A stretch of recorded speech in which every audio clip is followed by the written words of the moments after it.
আলহামদুলিল্লাহ ওয়াকাফা ওয়া সালামুন আলা ইবাদিহিল্লাযিনা ইসতাফা আম্মা বাদ।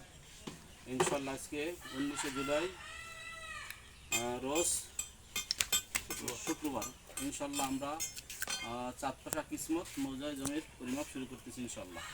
আমি মাওলানা মুফতি মোহাম্মদ দুলাল হোসেন জিহাদি, বাংলাদেশ সার্ভে অ্যাসোসিয়েশনের জনবিষয় সম্পাদক, কেন্দ্রীয় কমিটির দায়িত্বশীল। ইনশাআল্লাহ আমার জমির পরিমাপ সারা বাংলাদেশ ব্যাপী চলে 64 জেলায়।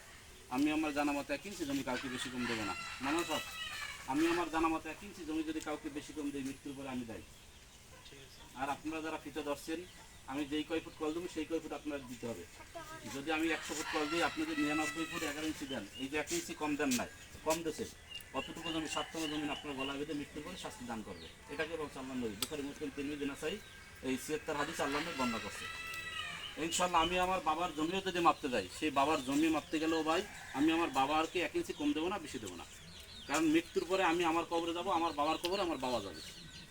আমার কৃতকর্মের হিসাব আল্লাহর কাছে আমি দেবো, আমার বাবার কৃতকর্মের হিসাব বাবা দেবে। সুতরাং আমি আমার বাবার জমি মাপতে গেলে 1 ইঞ্চি জমি কাউকে কম বেশি দেবো না, এখানে সুযোগ নাই। যেহেতু আমাকে মহব্বত করে ভালোবাসে আমাকে ডাকছে, আমি আমার জানা মতো এখানে যেই কয় ফুট জমি পাবো, যেই কয় শতাংশ জমি পাবো, সে অনুযায়ী ওই কয় শতাংশ জমি বন্টন করবো। তার ক্ষেত্রে আমি 1 ইঞ্চি জমি কাউকে বেশি কম দেবো না ইনশাআল্লাহ। আমাকে যারা ভালোবাসেন 64 জেলায় ডাকবেন। 64 জেলায় গিয়ে আমি সঠিকভাবে নকশার মাধ্যমে সীমানা নির্ধারণ করব, সালিসির মাধ্যমে সঠিক সমাধান দেব। মৃত্যু পর্যন্ত যেন এভাবে মানুষের সঠিক মানব সেবা করতে পারি, মৃত্যু পর্যন্ত যেন এভাবে নকশার মাধ্যমে সীমানা নির্ধারণ করে এবং মানুষের মধ্যে সুষম বন্টন করতে পারি। এটা মৃত্যুর পরে যেন আমার নাজাদের উসিলা হয়। সকলের কাছে দোয়া চাই ইনশাআল্লাহ।